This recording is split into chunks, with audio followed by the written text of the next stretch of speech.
साथियों को अनुज सर का प्यार भरा नमस्कार। दोस्तों, जीआईसी 2022 का जो अभी मेंस का एग्जाम हुआ है, इस मेंस के एग्जाम में आज हम लोग क्वेश्चन वाइज एनालिसिस करेंगे। जो मेन का एग्जाम हुआ है, केमिस्ट्री मेन हुआ है, इसमें सभी साथियों का पेपर अच्छा हुआ, ये ऐसा मुझे जानकारी में आया हुआ है। तो आज हम लोग क्वेश्चन की टाइम एनालिसिस करेंगे। देखिए, क्वेश्चन तो बहुत इजी थे, ये तो आप भी जान रहे हैं, मतलब नॉर्मल क्वेश्चंस थे, एक आध क्वेश्चन को छोड़ करके बाकी पेपर बहुत अच्छा था, लेंथी था। इस बात पे सब लोग डिस्कशन कर रहे हैं और हम वही बात आज पूरे प्रूफ के साथ आपके सामने रखेंगे कि आखिरकार पेपर लेंथी कितना था, कितने मिनट में हम लोगों को पेपर वो करना चाहिए था और कितना मिनट हमें मिला। इन सब बातों पर आज खुल करके बात करेंगे। थोड़ा समय हमें दीजिएगा, आप अपने पेपर की एनालिसिस कर पाएंगे। अब डी ब्रॉगली इक्वेशन क्या होती है, SN1 SN2 रिएक्शन क्या होती है, ये तो आप ऑलरेडी जान रहे होते हैं, इस पे हमें कोई बहुत बड़ी बात नहीं करनी है। लेकिन एक टीचर होने के नाते, और आप भी एक टीचर हैं, तो पेपर की एनालिसिस जरूर करना चाहिए, जिससे कि हम लोगों को ये पता लगता रहे कि आखिरकार टाइम मैनेजमेंट क्या होता है। 3 घंटे में जब दूसरे लोग पेपर दे रहे हैं और हम भी पेपर दे रहे हैं और फिर भी पेपर हम लोगों का छूट रहा है, तो नंबर 1 इसका मतलब ये है कि देखिए, कोई भी पेपर जब भी आप अपने स्टूडेंट के लिए पेपर सेट करते हैं तो ये जरूर मान के चलते हैं कि 3 घंटा अगर बच्चा करेगा तो टीचर उसे 2.5 घंटे में कर ले। ये मान के आप पेपर सेट करते हैं, ये आप इस बात से मेरे पूरी तरीके से एग्री होंगे। लेकिन पेपर कितना लेंथी था, कहां पर नंबर कटने चाहिए, जैसे कुछ लोगों का कहना यह भी है कि क्वेश्चन कितना भी अच्छा लिख करके आइए, नंबर कटना ही कटना है। तो उन सब बातों का डिस्कशन आज हम लोग करेंगे। आप मेरी बात से एग्री हो पाएंगे नहीं हो पाएंगे मुझे पता नहीं, लेकिन मैं अपनी बात आपके सामने रखूंगा तो आप भी एनालिसिस जरूर करेंगे, ये तय है। मेरे पास में क्वेश्चन नंबर, मैंने क्वेश्चन और स्लॉट दोनों तैयार कर रखे हैं। इस तरीके से हम लोग बात करते जाएंगे। क्वेश्चन नंबर 1 में हम लोगों को कितना समय देना चाहिए था और कितना समय हमको मिला, इन चीज पे बात चलेगी। देखिए, पहला क्वेश्चन ही यही था, giving the suitable example explain the mechanism of SN1 SN2 reaction, discuss the stereo chemistry of these reactions if the substrate molecule is chiral. देखिए, इस क्वेश्चन पे अगर हम लोग बात कर लेते हैं तो इस क्वेश्चन नंबर 1 डाल लेते हैं। जरा आप मेरी वीडियो में अगर आज बने रहेंगे तो आप भी सीखेंगे कि कुछ एनालिसिस कैसे होती है। क्वेश्चन नंबर 1 था, अगर ये क्वेश्चन आपको मिला होता नॉर्मल, मैं बात आज वही करूंगा जिसमें आपको क्वेश्चन आ रहा है, यहां कोई सोचने का मौका नहीं दूंगा, क्योंकि पेपर में या तो आता है या नहीं आता है। यहां फार्मूला लगा के नहीं चेक कर पाएंगे कि हमें आ रहा है कि नहीं आ रहा है, ये बात ध्यान रखिएगा। नहीं आने के लिए तो फिर एक रिएक्शन है, नहीं आ रही साहब, हम 10 मिनट में कर पाए तो वो काउंट नहीं होता। आ रही होती है, रिएक्शन का टाइम हार्डली 30 सेकंड से ज्यादा नहीं लगते हैं। तो क्वेश्चन नंबर 1 की अगर हम लोग बात कर लेते हैं तो मेरे अनुसार इसको 15 से 20 मिनट यानी 15 मिनट लगना चाहिए। 15 मिनट में ये कवर हो जाना चाहिए था। तो क्वेश्चन नंबर 1 को जो हम दे रहे हैं, ये तो क्वेश्चंस हो गए, ये क्वेश्चंस हो गए, देखिएगा एनालिसिस करने का तरीका, और ये हमारे मिनट्स हो गए, कहाँ हमें कितना मिनट कंज्यूम करना चाहिए था। यानी पहले क्वेश्चन में आपको 15 मिनट से ज़्यादा नहीं लगने चाहिए थे। ये मुझे पता है कि SN1 SN2 के मैकेनिज्म लिखने में हार्डली 7 मिनट लगेंगे, इससे ज़्यादा नहीं लगेंगे। और उसके बाद उसका जो स्टीरियो केमिकल, जो स्टीरियो केमिस्ट्री उसकी एक्सप्लेन करेंगे, तो जो आप हार्ड लाइन, सॉलिड लाइन जिसे बोलते हैं, और डॉटेड लाइन से जब ड्रॉ करेंगे, शेडेड लाइन से ड्रॉ करेंगे, तो फिर उसमें थोड़ा सा समय लगेगा। तो मैं ओवरऑल जो तीनों का एवरेज निकाल के चल रहा हूं, तो 15 मिनट का समय मैं क्वेश्चन नंबर 1 को दे रहा हूं। और टोटल पेपर जो मेरा था, टोटल टाइम जो हमें मिला था केमिस्ट्री में, वो टोटल टाइम 180 मिनट हम लोगों को मिला था। यानी जिसे आपने 3 घंटे बोला था, यानी 60 × 3 मीन्स 6 × 18, 180 मिनट हमें समय दिया गया था। ये आप जान रहे हैं, अच्छे से जान रहे हैं। क्वेश्चन नंबर 2 पे चले आते हैं। क्वेश्चन नंबर 2 पे हमने क्या था, अब क्वेश्चन नंबर 2 पे चल लेते हैं। तो जनाब, क्वेश्चन नंबर 2 में बहुत ज्यादा समय है, तो 5 मिनट, इससे ज्यादा नहीं लगना चाहिए। अब यहां पर ये मत कहना सर हमें सोचना पड़ेगा, मैं सोचने की बात नहीं कर रहा हूं, या तो आएगा या नहीं आएगा। केमिस्ट्री में जो रिएक्शन का समय है, यहां पर एक एक बात का जवाब देता चलूंगा आपको कि क्वेश्चन नंबर 2 में हार्डली 5 मिनट से ज्यादा का समय आप नहीं देंगे, और 5 मिनट से समय ज्यादा अगर आप दे रहे हैं तो इसका मतलब आप इस पे थिंक कर रहे हैं, इस पे सोच रहे हैं, इस पे समय वेस्ट कर रहे हैं। रिएक्शन में क्या होता है कि इसका रिएक्टेंट, इसका प्रोडक्ट लिखना है। और उस भाई को भी मैं जवाब देना चाहता हूं, क्वेश्चन नंबर 2 में अगर इस क्वेश्चन नंबर 2 में देखे गए तो क्वेश्चन नंबर 2 में अगर हमने रिएक्टेंट तो ऑलरेडी लिखे हुए हैं, एरो के ऊपर उनका जो भी कंडीशंस हैं वो भी दे रखी हैं, उसके बाद जो प्रोडक्ट लिख दिया गया है, अब हमें बता दो भाई कि नंबर यहां कैसे काट लोगे। अगर ये क्वेश्चन आपका जो है वो 5 पंजे 25 यानी एक स्टेप 5 नंबर की है, तो अब अगर आप इसमें ब्यूटेनोइक एसिड की Br2 से CCl4 के साथ रिएक्शन अगर कराएंगे तो जो प्रोडक्ट हमारा बन रहा है, या फिर एसीटोन की रिएक्शन करा रहे हैं फिनॉल के साथ में, तो जो प्रोडक्ट बन रहा है, अगर आपने प्रोडक्ट सही से लिख दिए, नाम सही से लिख दिए, तो कैसे 80% मार्किंग हो जाएगी। यहां पर मैं दावा करता हूं कि 101% मार्किंग होगी, क्योंकि ये रिएक्शन बेस्ड क्वेश्चन है, यहां पर कटने का कोई चांस नहीं। ना तो हमें यहां पर फुल स्टॉप लिखाना लगना है, और ना ही यहां पर हमें विराम लगाना है, पूर्ण विराम। ये हिंदी का पेपर नहीं है, मैं केवल इसकी बात कर रहा हूं, मैं केमिस्ट्री की बात कर रहा हूं, यहां पर हिंदी की बात नहीं कर रहा हूं। हां, हिंदी में बिल्कुल सत्य है कि अगर आपने कहीं पर पूर्ण विराम नहीं लगाया है, अगर कहीं पर चंद बिंदी छूट गई है, या हिंदी की जो लाइन है लिखने में गलती हुई, तो वहां नंबर कटने डेफिनेटली है। तो ये थ्योरेटिकल कंसेप्ट नहीं है, तो यहां पर आप पूरी तरीके से मान लीजिए कि 80% मार्किंग नहीं हो, ऐसे क्वेश्चन में 100% मार्किंग होगी, और यहां पर या तो नंबर कटेंगे, मतलब या 0 मिलेंगे या पूरे 5 मिलेंगे, 2 ऑप्शन चलेंगे, बीच में 2.5 नंबर का ऑप्शन यहां पर नहीं चलने वाला है। अब आपने रिएक्टेंट लिख दिया, प्रोडक्ट लिख दिया, प्रोडक्ट का नीचे नाम नहीं लिखा, मान सकते हैं नंबर कटेंगे, गलती है आपकी, है ना, गलती है तो नंबर कट रहे हैं, तो वहां मार्किंग कम होने का मतलब नहीं, वो आपकी गलती मानी जाएगी यहां पर। ये क्वेश्चन यानी कि क्वेश्चन नंबर 2 में हम लोग जो समय दे चुके हैं वो 5 मिनट दिया है मात्र मैंने। और क्वेश्चन नंबर 3 पे चले आइए, तो क्वेश्चन नंबर 3 में explain the critical constants of gases and write their reaction with van der Waals gas equation. इसको मैंने पूरा जो समय दिया है, इसमें हार्डली आप ये मान के चलिए कि क्वेश्चन नंबर 3 में पहले ए पार्ट में 5 मिनट का समय दीजिए, और 5 मिनट का ही समय बी पार्ट में लगना चाहिए, यानी क्वेश्चन नंबर 3 में जाना चाहिए 10 मिनट। हम 12 भी मान के चलेंगे, वेरिएशन चले तो मान लेते हैं यहाँ 18 हो सकता है, वेरिएशन चले तो यहाँ मान सकते हैं कि 12 हो सकता है। ये एक एक्यूरेसी टाइम की चल रही है, यहाँ परफेक्टनेस में राइटिंग की स्पीड के ऊपर भी डिपेंड करेगा, तो हम एक ऑन एन एवरेज पे बात कर रहे हैं। क्वेश्चन नंबर 4 पे चलिए, give the various statement of the second law of thermodynamics and discuss the utility of this law. इसको क्वेश्चन नंबर जो हमने 4 है, इसको भी मैंने 10 ही मिनट का डिसीजन लिया है, क्योंकि यहां पर भी केवल स्टेटमेंट पे बात चल रही है और स्टेटमेंट को ही लिखना है, तो 5-5 मिनट मैंने दोनों क्वेश्चन को, डी ब्रॉगली इक्वेशन डराइव करने में, उसके नेचर ऑफ इलेक्ट्रॉन को एक्सप्लेन करने में बहुत ज्यादा लगेगा, तो 5 मिनट इससे ज्यादा नहीं लगेगा अगर आपको आ रहा है तो। यहां पर एक वर्ड मैं फिक्स कर देता हूं, आने पर ही ये सब कुछ है, यहां सोचने पर नहीं है, वरना तो घर पे लिए रहिए, 16 घंटे में भी क्वेश्चन कवर नहीं हो पाएगा। इस बात से आपको एग्री होना पड़ेगा कि यहां पर हम सब तब बातें करें, मिनट का टाइमिंग, पेपर लेंथी की बात तब करेंगे जब पेपर हम लोगों को आ रहा होता है, उस समय हमारा छूट रहा है तो मतलब लेंथी है, मान लिया मैंने, एक्सेप्ट करता हूं इस बात को। इसके बाद क्वेश्चन नंबर 5 पे चले जाइए, IUPAC नेम लिखने की बात हो रही है, हार्डली 3 मिनट, तीनों नाम लिखने में 3 मिनट से ज्यादा नहीं लगेगा, है ना। उसके बाद उनकी ज्योमेट्री एक्सप्लेन करने के लिए हार्डली 5 मिनट से ज्यादा समय नहीं लगेगा, और इफेक्टिव एटॉमिक नंबर निकालना, तो क्वेश्चन नंबर 5 के लिए मैंने 15 मिनट का डिसीजन लिया था कि क्वेश्चन नंबर 5 अगर आपने किया होगा तो 15 मिनट आपने खर्च किया होगा। इससे ज्यादा अगर लग रहा है तो मतलब या तो हमारी स्पीड स्लो है या हम थोड़ा समय अपना वेस्ट कर रहे हैं। इसके बाद क्वेश्चन नंबर 6 पे आ जाइएगा, give the possible products of the following reaction and also give the mechanism of the formation. तो मैकेनिज्म लिखने में हार्डली इसकी मैकेनिज्म और रिएक्शन लिखने में 5 मिनट का समय हमें देना पड़ेगा। तो क्वेश्चन नंबर अगर हम 6 पे चले आते हैं तो ये हमारे लिए 5 मिनट का समय का क्वेश्चन है।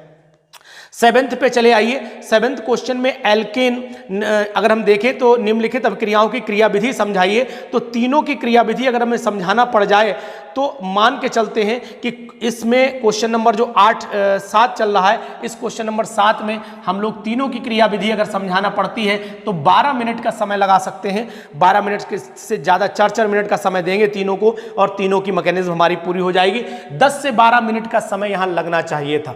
ये मान के चलेंगे हम लोग। उसके बाद क्वेश्चन नंबर, चलिए हम यहां से 10 ले लेते हैं और यहां पर 12 लिख देते हैं। वेरिएशन मैं यहां लिख रहा हूं कि कितना समय हम लोग वेस्ट अपना, मतलब हमारा एक्स्ट्रा जा रहा है। उसके बाद क्वेश्चन नंबर अगर हम लोग 8 की बात कर लेते हैं तो क्वेश्चन नंबर 8 में हाफ लाइफ पे पूरा डिस्कशन करना है और कंसंट्रेशन पे कैसे डिपेंडेंट है सेकंड ऑर्डर का।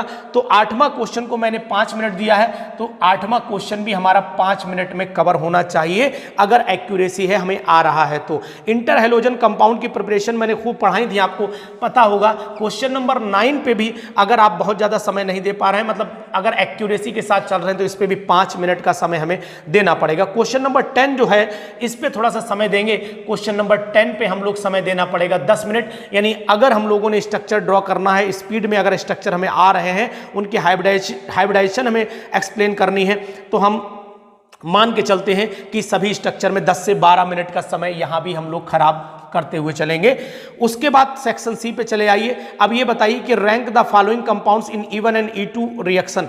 इसमें आपको अरेंजमेंट करना है, रैंक बतानी, कौन ज्यादा है कौन कम है, कौन जल्दी करेगा कौन देर में करेगा, इस बात पर डिस्कशन करना है। तो क्वेश्चन नंबर 11 को मैंने पूरा 10 मिनट दिया है कि क्वेश्चन नंबर 11 को भी हम लोग 10 मिनट में ही कवर करना चाहेंगे। क्वेश्चन नंबर 12 पे चले आइए। SN1 SN2 के हिसाब से अरेंजमेंट करना है, बहुत समय नहीं लगना चाहिए इस क्वेश्चन नंबर 12 पे। क्वेश्चन नंबर 12 पे मैंने जो समय दिया है वो एक्चुअल में 8 से 10 मिनट का है, तो मैं 10 मिनट ले लेता हूं। इस पे टाइम घट भी सकता है, 8 मिनट में भी ये कवर किया जा सकता है अगर आप लिखने की कोशिश करते हैं। क्वेश्चन नंबर 13 में 3 मिनट से ज्यादा का समय मैं नहीं दे पाऊंगा, क्योंकि 3 मिनट में ही ये कवर हो जाना चाहिए क्वेश्चन, हार्डली आप 5 मिनट मान सकते हैं। तो क्वेश्चन नंबर 13 की अगर हम लोग बात कर लेते हैं तो 5 मिनट ले लेते हैं, लेकिन इसमें कुछ बच्चों ने 3 मिनट में भी ये क्वेश्चन किया है, ये मैं आपको बताना चाह रहा हूं। ये मैं आपसे बात इसलिए कर रहा हूं क्योंकि मैंने जितने बच्चों से फोन से बात की है कि भाई आपका पेपर कैसा हुआ, कहां तक आप पहुंचे, कितने क्वेश्चन छूटे, उसके कितने मिनट में आपने कितने क्वेश्चन को लेंथ लेके चले हैं, उन सब एवरेज लेकर के चल रहा हूं मैं, उसी से डिस्कशन कर रहा हूं। क्वेश्चन नंबर 14 पे चले आइए।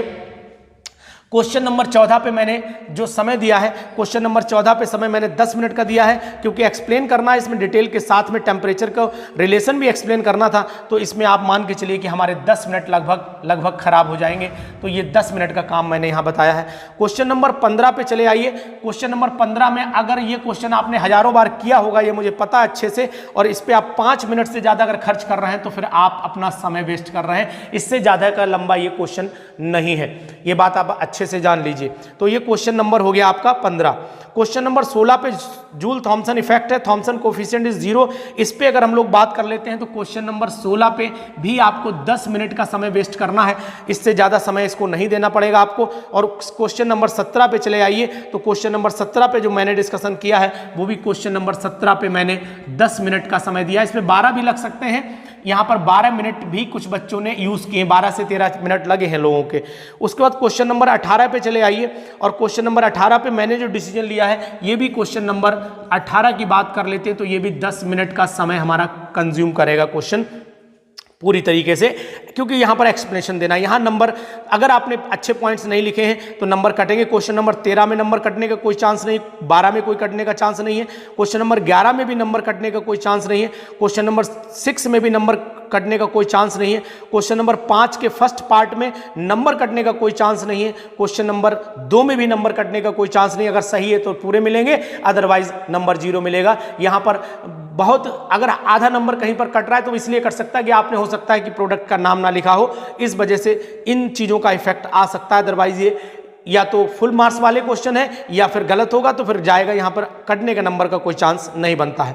क्वेश्चन नंबर अब हम लोग 18 को जो समय दिया है मैंने वो 18 को 10 मिनट दिया है। क्वेश्चन नंबर 19 पे चले आइए। Give the brief account of the oxidation state of the lanthanoids, यानी बिहेवियर ऑफ लैंथेनोइड्स की बात करें तो क्वेश्चन नंबर 19 को हम लोग 15 मिनट का समय दे पाएंगे। क्वेश्चन नंबर 19 को हम देंगे 15 यानी कि 15 मिनट का समय देंगे। क्वेश्चन नंबर लास्ट में 20 बच रहता है और 20 को जो हमने समय दिया है वो हमने 15 मिनट का समय दिया है, क्योंकि डिटेल में आपको यहाँ पर लिखना पड़ेगा। ये कुछ बच्चों ने क्वेश्चन 12 मिनट में भी किया है, ये क्वेश्चन कुछ लोगों ने 12 मिनट में भी एक्सप्लेन किया है।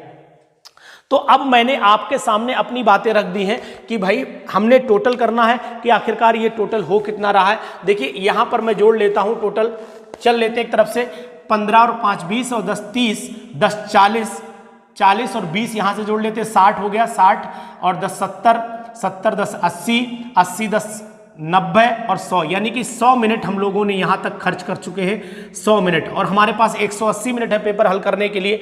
अब हम लोग यहां का मिनट जोड़ लेते हैं, जरा देख लेते हैं। 10 और 5 15 और 10 25 और 5 30, है ना, 30 हो गया, और 10 40, 10 50, 10 60 और 30 90, यानी कि अब टोटल मेरे पास 190 मिनट। और अगर ये वेरिएशन भी हम लोग यूज कर देते हैं तो मान के चलते हैं 200 मिनट। यानी अगर हमें 20 मिनट और मिल जाते, अगर हमें 20 मिनट और मिल जाते, ये एक अच्छे उस बच्चे की बात कर रहा हूं कि अगर मुझे 20 मिनट और एक्स्ट्रा मिलते तो हम पेपर पूरा करके आते, पेपर छोड़ करके नहीं आते। जिन बच्चों का 2 क्वेश्चन छूटा है, जिन बच्चों का 1.5 क्वेश्चन छूटा है, कुछ बच्चों का 1 क्वेश्चन छूटा है, वो सिर्फ ये 20 मिनट का खेल था कि 20 मिनट अगर आपको और मिले होते, 15 मिनट भी अगर आपको मिल जाते तो आप उम्मीद है कि पूरा पेपर करके आते, क्योंकि पेपर उतना आता सब था, लेकिन टाइम की कमी की वजह से आपका पेपर छूटा है। तो सभी साथी जितने भी हैं वो अगर इस मेरी बात से सहमत है कि जो मैंने टाइम लेंथ यहां पर लिखी हुई है, इस टाइम लेंथ में उन्होंने पेपर किया होगा, तो उम्मीद है कि 2 क्वेश्चन छूटने के चांस बन जाते हैं। और 2 क्वेश्चन छूटने का मतलब हो जाता है कि हम लोग अपने लगभग और लगभग 40 नंबर घटा दें, और 300 में से जब 40 नंबर घटा देते हैं तो मैक्सिमम स्ट्रेंथ पहुंच जाती है 260 के आसपास पहुंच जाती है। तो वही एक आइडिया है। देखिए ये सब एनालिसिस है, यहां पर पूरा 100% ना तो आप भरोसा कर पाएंगे और ना हम कर पाएंगे, प्लस माइनस 10 नंबर ऊपर नीचे चलता रहेगा। तो जो मेरिट जाएगी वो जाएगी, वो कोई बात ही नहीं है। कहां पर कट ऑफ गिरेगा ये हम भी नहीं बता पाएंगे एग्जैक्ट, लेकिन एक अनुमान मैंने इससे पहले वाली वीडियो में आपको दिया था कि ये अनुमान हो सकता है, क्योंकि पेपर सरल था। और जब पेपर सरल होता है तो फिर क्या होता है कि मेरिट हाई जाती है, और पेपर जब टफ होता है तो मेरिट थोड़ी सी डाउन जाती है।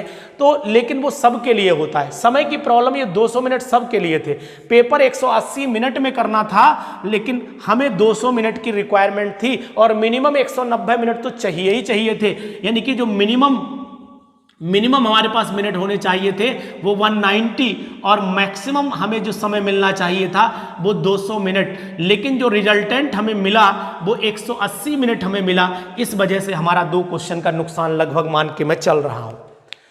तो जितने भी दोस्त हैं, जितने भी साथी हैं जो पीजीटी जीआईसी मेन का एग्जाम देकर के आए हैं, वो आज इस पूरे पेपर की एनालिसिस कर लें। अगर इन टाइम्स को ऐड कर लोगे तो लगभग 200 मिनट के आसपास लमसम आ जाएगा। मैंने इधर की एनालिसिस नहीं की है, मैंने अपनी एग्जैक्ट जो लगभग आना चाहिए 190 मिनट की एनालिसिस की है, और जिसमें आपको 180 मिनट प्रोवाइड किए गए थे। और इस 180 मिनट में भी आपके पास 2 4 5 मिनट और चले गए होंगे। वो इस बात के चले गए होंगे कि आपको कहीं साइन भी करना हुआ होगा, कहीं आपको फिलिंग भी करनी रही होगी। इन सब समय में भी कुछ समय बर्बाद हुआ होगा, तो वो समय भी मैं काउंट कर लेता हूं थोड़ी देर के लिए। तो मेरा मानना यह कि 200 मिनट अगर आपके पास होते तो पेपर 100% आप पूरा करके आते, 300 में से 300 करके आते। ये मुझे पूरा भरोसा है, क्योंकि आपकी नॉलेज पर, आपके टैलेंट पर, आपकी बातों से, आपके लिखने के तरीके से, आपके बात करने के तरीके से, आपकी सभी जितने भी नजरिए हैं उनसे मैं वाकिफ इसलिए हो चुका हूं क्योंकि आप मुझसे जब बात करते हैं, चाहे वो टेलीग्राम पे बात करें, चाहे वो आप मेरे इनबॉक्स में जाकर के बात करें, या मुझसे फ़ोन से भी बात करें, तो इन सभी बातों से मुझे आपकी टैलेंट पे कोई शक नहीं है, कहीं से कहीं तक कोई शक नहीं। मेरे जितने भी साथी हैं सभी विद्वान हैं, सभी के हाथ में वाकई में वो चीज़ है जो होनी चाहिए। लेकिन उसके साथ मैं फिर एक बात कहना चाहूँगा कि हम सभी लोग टीचर हैं, और आप जानते हैं कि टीचर के लिखने की स्पीड बच्चों के लिखने की स्पीड से आधी रह जाती है, ये तय है, 50% रह जाती है। आप मेरी बात को भरोसा कर पाएंगे नहीं, पता नहीं आपकी स्पीड कितनी, मुझे नहीं पता। लेकिन अगर आपको पढ़ाते हुए 2 4 5 साल हो चुके हैं तो आपके लिखने की क्षमताएं कम हो चुकी होंगी, आपके बोलने की क्षमताएं बहुत अच्छी हो चुकी। मेरी स्पीड डाउन हो चुकी, मैं जान रहा हूं। मेरे लिखने की स्पीड उतनी नहीं है जितनी होनी चाहिए, जितनी थी किसी टाइम पे उतनी नहीं रह गई है। तो वो फर्क भी कहीं ना कहीं पड़ेगा। तो वो फर्क भी हमें ये बताता है कि पेपर की लेंथ कुछ ना कुछ थी। यानी कि हम लोग अपने फैक्टर को भी देख लें कि हमारे ऊपर कौन कौन से फैक्टर्स हावी हुए थे जिनकी वजह से पेपर हमें लेंथी लग रहा था। ठीक है ना। तो पेपर लेंथी था, ये बात आपने भी मान ली, मैंने भी मान ली। कितना लेंथी था मैंने आपको कैलकुलेशन करके भी दिखा दी, और आप कितना सहमत हो पाएंगे ये बात आप अपने जहन से पूछिए कि वाकई में आप कितना पेपर सॉल्व करके आए हैं। ये सब एनालिसिस आपके सामने, बाकी परिणाम अब आने वाला है और परिणाम जब आएगा तो रिजल्ट आपके सामने होगा, और जब रिजल्ट होगा तो मैं तो यही उम्मीद करूंगा और ईश्वर से प्रार्थना भी यही करूंगा कि आपका सिलेक्शन हो जाए। मेरिट क्या जाएगी क्या नहीं जाएगी ये तो रिजल्ट एक्चुअल बताएगा, लेकिन आप सिर्फ यही भरोसा करके बैठिएगा, तैयारी में लगे रहिएगा कि हमारे पास हमारा सिलेक्शन होना चाहिए, हमारा रिजल्ट पॉजिटिव होना चाहिए। बाकी कैसा पेपर हुआ था, कितने मिनट में हुआ था, ये सब बातें हम लोग बाद में बात कर लेंगे। तो कैसा लगा हमारा एनालिसिस जरूर बताइएगा, और अपने ऊपर इस एनालिसिस को उतार करके देखिएगा कि क्या ये एनालिसिस आप पर सही आ रहा है या नहीं आ रहा है। क्या आप मेरे बताए हुए मिनट आपके मिनट से बहुत ज़्यादा वेरी तो नहीं कर रहे हैं? क्या मैंने जो आपको समय लेंथ दे रखी है इसमें 2-4 मिनट का प्लस माइनस तो चल सकता है, वो स्पीड पे डिपेंड करता है, आपके लिखने के तरीके पे डिपेंड कर सकता है। क्या ये जो मैंने समय यहाँ पर बताया है, क्या ये समय परफेक्ट था या नहीं था, या आप पे खरा उतरा या नहीं उतरा, ये सब बातें आज आप इस वीडियो में पूरी तरीके से जान लेंगे। तो दोस्तों, इस एनालिसिस को अपने साथियों तक पहुंचाइए और हमारे चैनल पर बने रहिएगा। हम आपको आश्रम पद्धति और पीजीटी फुल ईयर प्रोग्राम के साथ में मैथ पैटर्न देंगे, कोर्स देंगे, सिलेबस देंगे, और उसके साथ आपकी क्लासेस भी कंटिन्यू रखेंगे। हम नहीं रुकेंगे जब तक आप अपने मुकाम पर न पहुंच जाएं। यही मेरी इच्छा है, यही मेरी तमन्ना है, और यही ईश्वर से भी प्रार्थना करता हूं कि जो लोग मेरी वीडियो को देख रहे हो उनका भी सिलेक्शन हो, और वो भी पीजीटी केमिस्ट्री एक सेलेक्टेड कैंडिडेट कहलाएं, एक लेक्चरर जिस पोस्ट को पाना चाहते वो पाएं। इन्हीं उम्मीदों के साथ मैं आपको फिर मिलूंगा, और एक नई वीडियो में नए पैटर्न के साथ, नए जज्बे के साथ, और नई जितनी भी पैटर्न आ रहे हैं उनको समझाते हुए आपके जहन में उतारने की पूरी कोशिश करने के साथ मिलूंगा। तब तक के लिए नमस्कार।